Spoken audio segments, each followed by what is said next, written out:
During the recent stream, we didn't get to see the Tsaritsa, but we were introduced to a new character, Lauma. This lady instantly caught my eye, not only with her appearance but with the sheer number of references to Baltic myths and cultural elements. So let's dive in what exactly she represents. Let's start with the obvious. The character's name refers us to a figure from Lithuanian mythology, Lauma. What's interesting here is that originally, Lauma was a goddess of childbirth and the earth, but over time her image was distorted, turning her into an evil spirit who punishes women for breaking rules and taboos. Such taboos include not working at noon and so on. She is also said to steal unbaptized children, replacing them with bundles of hay and leaving unsuspecting parents with a changeling. Lauma's image shares many common traits with Slavic mythological creatures, like Leshis, forest spirits, who leave changelings, or Polodnitsa, noon women, who tickle to death those who don't take a break during work in the field. She could be closely resemble Baba Yaga.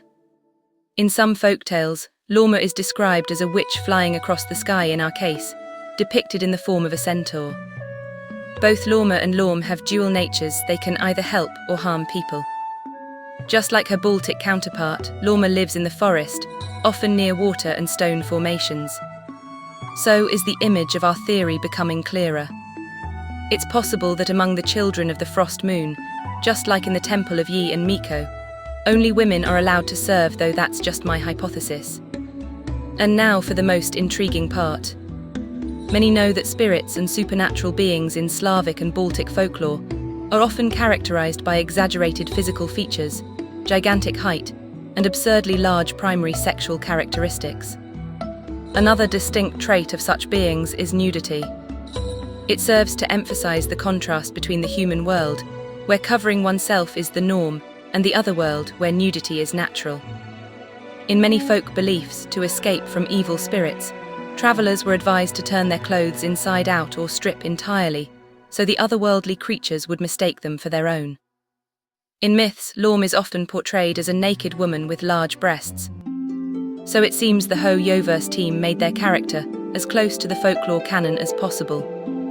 Don't be surprised, friends, if Lauma's appearance may seem undressed or reveling. It's part of our culture and mythology. Beyond the name, there are a few more intriguing details I'd like to highlight. One of them is the image of the deer, and another the use of bindweed, viunok, veyeri un or ka in the design. In some sources, the deer is linked to Veles, the Slavic god of nature and livestock. But we're more interested in two less-known versions, the earth deer and the white deer. In mythology, and more broadly in Finno-Ugric myth, the earth deer, sometimes equated with a mammoth, is the creator of rivers and streams. Due to Christian influence, this myth overlapped with a popular flood story, specifically that of Noah's Ark. According to the legend, the earth deer didn't fit into the ark and tried to escape the flood on foot, but birds sitting on its antlers weighed it down and it drowned. The earth deer went extinct, but it left behind traces, lakes, riverbeds, ravines, and dents from its heavy steps. The white deer, on the other hand, is a nearly universal symbol representing purity, wisdom, and is closely tied to the spirit world. So, piece by piece, we're assembling Lauma's portrait from fitting mythological elements and folk stories. Now let's talk about the nuncle, bindweed. This flower is associated with tenderness, sincerity, and according to legend, brings good luck and love. It symbolizes loyalty and stability. Despite its delicate beauty, it's a common field plant, not a rarity, and its selection seems totally appropriate from its symbolism to its natural simplicity.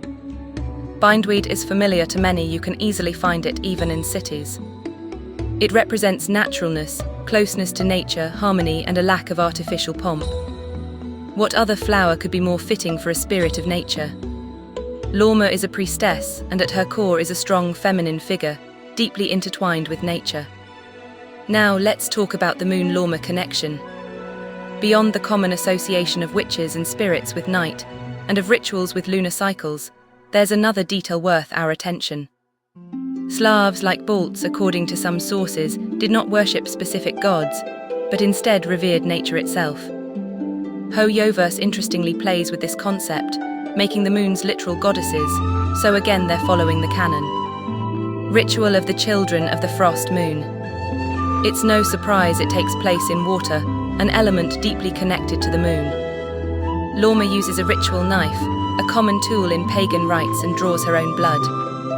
What's curious is the colour of the blood, which seems altered not for censorship, but to emphasise her non-human essence. In the Depths Gallery, we get a bit of background on the elves. First, they were artificial creations, and second, during the punishment of the Celestial Order, their death is described as piercing screams, and the elves turning into icy silver mist. And indeed, based on the colour of her blood, Lauma might belong to the elves, though we can't say for certain without an official statement.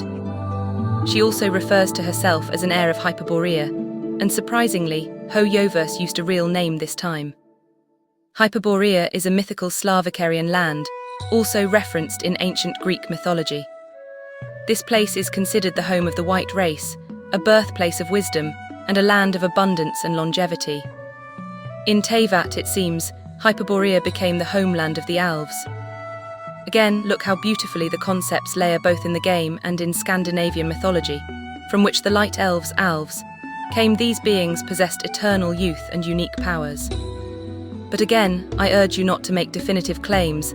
I'm simply sharing speculations based on what we currently know. And now, for a few minor but notable details I noticed. In Lauma's clothing, you can spot motifs that strongly resemble symbols of Lithuanian pagan gods.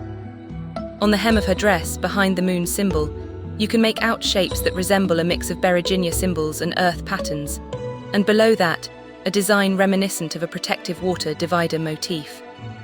So, to sum up, Lauma is inspired by a powerful feminine archetype. Her appearance and symbolism clearly reference Baltic culture. The developers didn't shy away from highlighting her closeness to nature through motifs, and possibly through gameplay. Honestly, after this brief analysis, I've come to appreciate Lauma even more, so thank you for watching this video. See you next time.